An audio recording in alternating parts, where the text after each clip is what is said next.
की काही माझं पैसे नाही आहे, जर कॅरी ऑन लागू नाही झालं तर मी आत्महत्या करेन. हसतंय सर, हसतंय.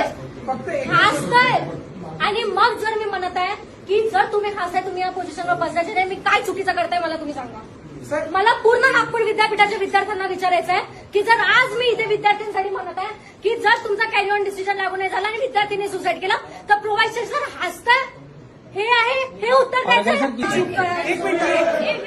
तर मित्रो, माझ्या नेक्स्ट व्हिडिओमध्ये तुमच्या नमन, कोटी कोटी स्वागत आणि जय भवानी जय शिवाजी. उलटं झालं असेल तर माफ करा. जय शिवाजी जय भवानी. पण त्यांचं रूपच भवानीसारखं होतं, शिवाजी महाराजांचं. पण मेन मुद्द्यावरच्या गोष्टीवर येतो.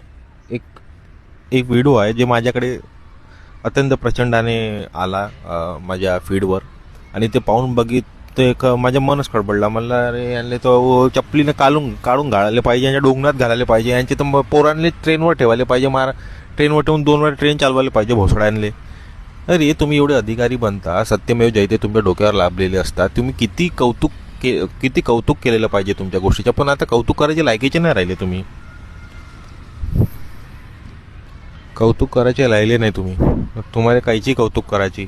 एक बाई एका प्रशासन अधिकारी सोबत जाते आणि बोलते तिथं की हाच तो माणूस आहे, आणि कितीतरी काही गोष्ट बोलते ना. आज तुमची काय अवकात राहिली रे? सत्यमेव जयते तुम्ही लावता, त्या सत्यमेव जयतेच्या तुम्हाला भान नाही आहे.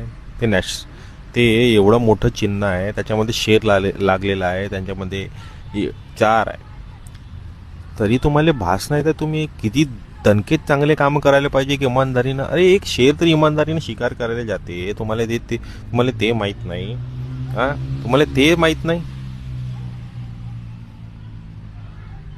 कधी माहीत होईल तुम्हाला हे सगळं? अरे कामं करा ना इमानदारीनं. लोक कशी इज्जत करते पा, कशी तुमच्यासाठी लढते.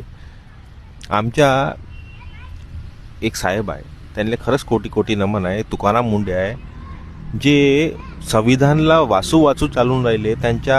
त्यांनी म्हणते जे माझ्या रूलमध्ये मी ते करतो, त्याच्या व्यतिरिक्त मी दुसरं काही करणार नाही. त्यासारखा माणूसले खरंच कोटी कोटी नमन आहे ना. आणि आपण बाकीचे अधिकारी करत काय, एवढे अधिकारी आहे.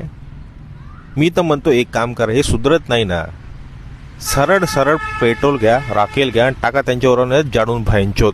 तेव्हा त्यांना समजेन की आता तर लोक आवेशमध्ये आले. आता नाही आता आपल्याला अधिकारी का भिकारी पण बनवते हे लोक आता.